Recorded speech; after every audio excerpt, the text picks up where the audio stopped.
magic. Hello Commanders and welcome to another Beyond All Reason Gamecast. I'm Twig and alongside me is my brethren in Chaos, the ever insightful Pradith. Today we're bringing you an absolute treat, a clash of titans, where only the best of the best take the stage. This isn't just another skirmish. This is a showcase of mastery, precision and unparalleled RTS skill. These players are the very pinnacle of Beyond All Reason gameplay. Every unit movement, every structure placement, every resource spent is almost calculated to perfection. We're talking about the names that command respect across our community. As we watch this unfold, it will become ever present why these guys have such a high OS. You're joining us on Delta Siege, which happens to be one of our favorite maps because it combines the lower section of the map, which is a large open space, which allows for good combat as well as lanes up in the top map. So it's a bit of a mixed play for everyone. It's a bit unusual to see this as a 5v5 instead of an 8 versus 8, but with players of this skill, I have no doubt that they'll be able to make this work. Starting out with the standard for most of these players, Ticks and Rovers coming out to scout the opponent, try and get some early damage done. Early damage in this game can be the difference between a win and a loss. Resetting a player can absolutely change the game. While they're moving across to each other's side, we have, starting off on leading the blue side, we have Rejeki, and leading the red side, we have Austin. We'll see which commander can lead their team to victory. First scout coming on in is a pink tick up in the top side of the map. Looks like he's considering hiding away in the corner, but it turns out he's going to turn around and get himself back down into the economy, see what damage he can do. That convoluted route might mean that the purple's tick can clean it up. Which it does. Nicely spotted by Narnak, our purple player. Some construction bots sharing in the backline by the blue team. You can really see the difference between these upper echelon of players where even these ticks are microed to almost perfection, always keeping the eye on the front line. I say that just as a few ticks get not microed and go down. And you can just see, like, even with this Janus spotted, Pink just keeping at the distance, knowing exactly where the fire range for the Janus is and harassing it, getting in there, forcing it to shoot, and then retreating. Yep, and keeping those ticks far enough apart that is only minimal losses, though. Props to the blue team, they attempted to use the Janus to push those units into a Centurion. Surrounding units is the way to go, but looking down at light green's base, ticks have managed to infiltrate in. They've taken out all of the mexes. They're just running up now past through to green's base, and a few pink pawns come through and take out those whistlers, and they're probably going to take out a bit of wind here. Can they take out that construction turret? You can see that's what they are going for, and yes, it falls. Yep, excellent little play there from those pawns. What a very, very worth it. A couple of whistlers down, some wind down, and the build turret. That is going to absolutely be some crippling level of damage. Unfortunately for the ticks, they aren't able to jump in on green's eco with an LLT there. Maybe some positioning could have helped, but they have found the blue player's eco and another LLT, so they've been shut down. But green's base is now properly in tatters. Basically a reset with the exclusion of a lab. Needs to build those mexes, needs to get that wind up. Thankfully we've got a couple of donated winds from the green player, but now the light green player is facing off against a large chunk of whistlers in the front. Whistlers, very strong unit for kiting and ranged engagements. Their long range allows them to constantly chip away at enemies. You can see very little damage is done per rocket, but unless you can actually get in and engage them, that damage will add up over time.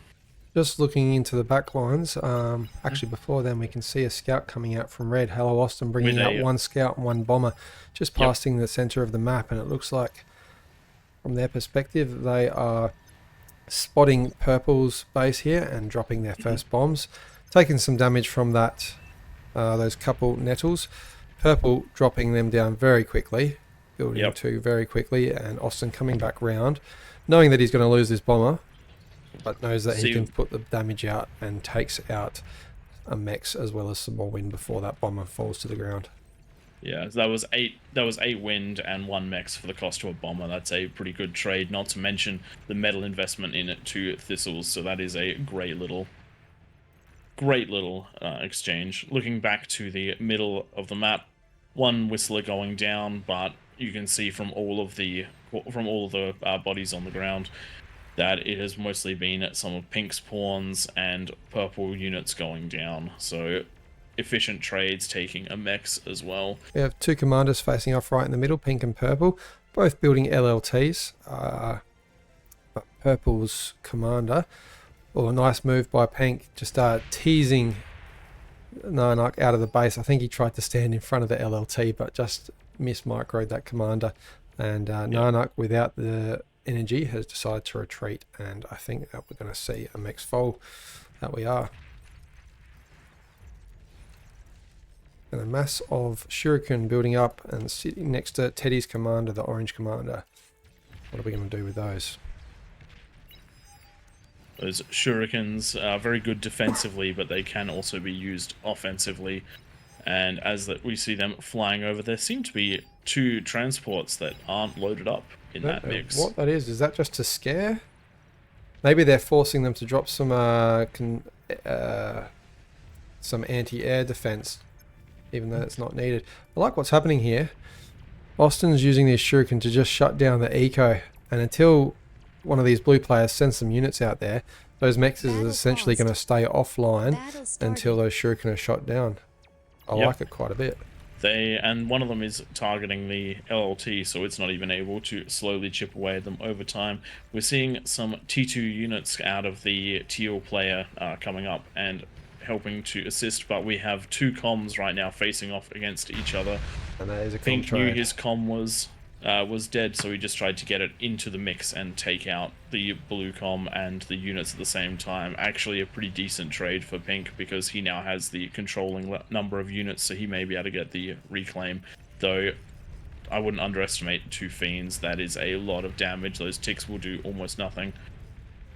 And there are more on the way, and a comm. But we have a big push from the yellow player at the bottom. He's managed to clean up most of green's frontline units, and now he's just pushing his way in with those whistlers. He's taking some shelling damage, but he's keeping most of the green army away from his units, so taking minimal damage and dishing out chip. But their whistlers are not very fast, so this force is getting engaged on, and we will see whether or not there is enough from the green player to push on through and take out most of those. Sorry to jump north. The shuriken just jumping on some of these fiends so that we can get the reclaim of at least one of these commanders, but now taken away for more important uses. Austin noted, realizing that yes, there is 1,000 metal still left up there in commanders, but you do not want to lose this 4,000 metal worth of whistlers down on the south of the map. So the shuriken's jumping down there to freeze that army up and keep the harassment going. Yep. Those units will keep getting some damage on. They're taking a little bit of return from the shell shockers, but they will overwhelm most of the green forces given it time. The shurikens have moved up and caught a large chunk of the fiends, which are now getting destroyed by pawns. Great little catch there for the orange and red player. As we watch this unfold, it really becomes crystal clear why these players are in a league of their own. Not just a game for them, it's almost like an art form, demonstrating what happens when experience and intuition meets the game. Not to mention very, very high APM and good micro. They managed to react to situations very, very quickly. One of them that is just super evident from the start of this game was microing a single tick just so that it got out of range of a Janus missile, which is a level of micro that you just don't see until you get to these high OS scores. Another Air Force of shurikens coming down to the south side. Really not looking good for the blue team at the moment on the south. No. That like commander even down the to bulls, 15%. even the bulls unable to stand up to all of these whistlers. They certainly can tank a lot of the damage, but to get in range for even a couple of shots, they just keep taking fire from the whistlers. But eventually there'll be enough bulls to overrun them if this keeps up. I do And like some the fast... inclusion of the Jaguars because they do have that anti-air. Yep. The Jaguars are also fast enough to chase these down and high enough damage to chase them down, but Shurikens potentially going to shut them down, except the air has been... The air player, the air player from the green side has come down and stopped the Shurikens from pushing on in. Orange's Continue. commander getting chased by some fiends, but reacting just in time. And a very sneaky blue commander trying to do some damage with a tier 2 termite, taking out some tower defense in the north. So, as that side has been mostly tower defense, even if he does break on through, there's plenty of units that are just funneling in the other direction that can come on in and hopefully hold that up. Quite an... Oh, commander falls in the middle of those fiends. I just moved my camera out of the way, but hopefully you saw that in the background. The commander goes down for the orange player, and Ragnar, the light blue, the teal commander, coming in to try and get some of that metal. But there are a lot of grunts on the front line. But those grunts are not going to be much of a match for the fiends. Fiends so efficient at trading against grunts. That AoE is just incredible. And Teddy going down too after taking out the metal so that Ragnar couldn't reclaim it, but then going down himself, so probably not quite worth that trade. Still, Blue though, maybe a little clawback here. Yeah. Yes, very much so. Clawback. Green has managed to push that Whistler blob back with his T2 front line. The addition of the couple of Jaguars capable of chasing and the tankiness of those bulls, huge amount of pushing power right there, even from so few units. And there is not much of a transition coming out from the yellow team. From the red team. Yellow does have a couple of bulls coming out. They do have their T2 mexes going on, but comparatively to the blue player, the number of T2 units is certainly lower. Still anyone's game at this stage, but I do feel that the blue team maybe has a little bit of a T2 advantage. But then there's this air coming out of the red player, the most experienced player on their game, based on their OS. I wonder what damage that's going to do. I'm actually surprised that the Shurikens aren't coming in to try and clean up the front line of the light green player, because with the Shurikens shutting that down, there's actually enough to completely shut down all of the AA. So you can see all these AA bots out of Ragnar here, crawling through into the pink front line, along with some bulls, and the red Air Force launch is pulled. Some damage done on that frontline army, nicely done. All tier 1 whirlwinds, now being attacked by the defensive green air, but red with enough fighters to take out those fighters. And big bombing run coming down on purple. Not quite taking out the factory or the build power, which is just a positioning back error. And is that down to 1%, and there it goes, falls. Nicely played by red, so worth building up all that air force now. That is purple, at least to a decent degree, reset, as well as the light green player only on T1 now as well. Those fiends still having the upper hand on the grunts in the middle of the map, but the grunts serving their purpose, stopping anything being built on those mexes up on the hill. So no push any further in the middle from either player. And those bombers still going. You can really see this experience coming here. Taking out all the mexes, and we're down to 0 mexes in the back line, almost. One left after all of that. So it's a very good bombing run. Expensive, but good. Now we have fiends pushing on in, but they're about to be countered by those shurikens. Unfortunately, no damage on the ground to deal with them, so by the time that arrives, the Jaguars will be here shooting down the shurikens. Shurikens having to retreat, and the pawns are going to pop in right as that stun finishes, so the pawns are going to be destroyed by the Jaguars and the Green bombing run Fiends. pulled, just dropping some bombs on pink and now diverting over to red. Are we going to get a return favour? Don't know if there's going to be enough damage done. I mean, definitely some taken out there, but no mechs going down because they're all upgraded to T2. They got more health, and those green bombers circling back. We might see some energy converters go down. That we do, but our fusion stays online and not too much wind taken out. So not as great a trade coming out of the blue team as what we saw for the red. But while this is going on, the purple and the teal players are pushing right up into orange's base. The bulls, backed up by fiends, just proving to be too much of a force for the pawn spam to stop. Staying too long on those T1 units for the orange player has led to a good little push and a good little bit of damage into their base. Fiends about to get in on the red player's wind farm and secondary eco in the top No corner. defense up there, so this is going to hurt. Fiends so quick at taking out wind, and they're just such a high DPS unit, high mobility, high DPS. Great little unit if you can sneak them on past.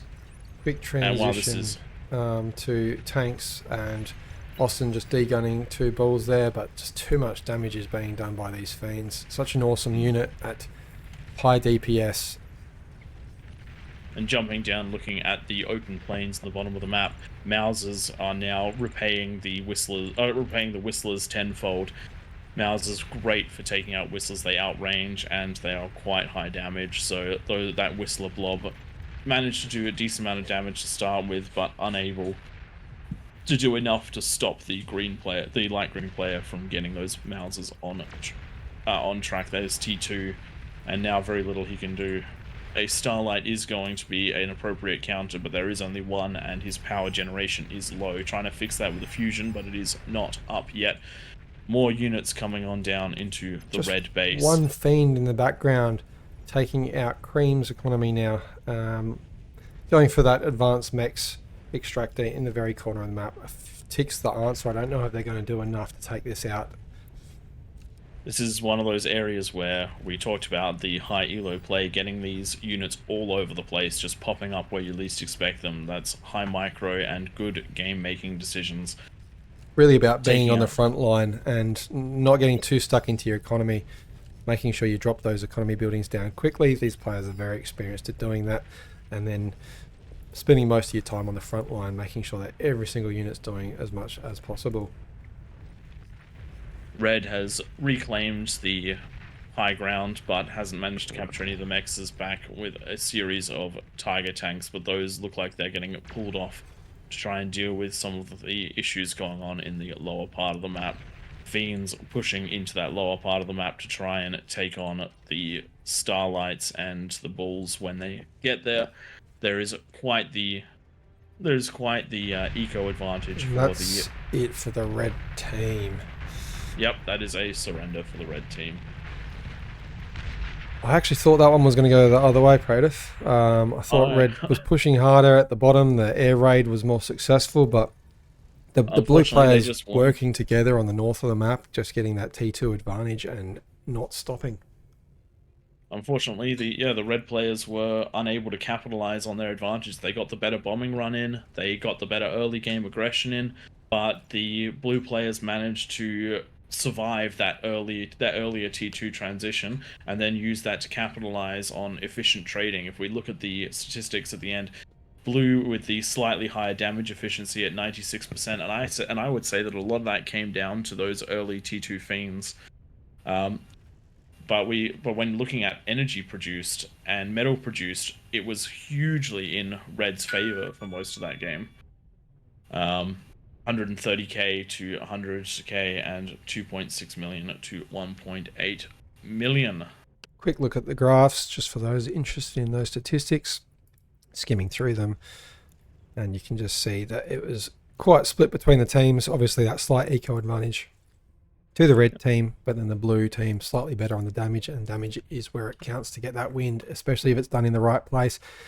That continuous frontline micro is what won it for them in the end.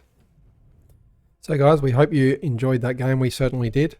If you would like to drop a replay, join our Discord. The link's down in the description of the video below. And also, we do host games that we often cast in replays as well, if you'd like to join our Discord and participate in some of those. We'll see you next time.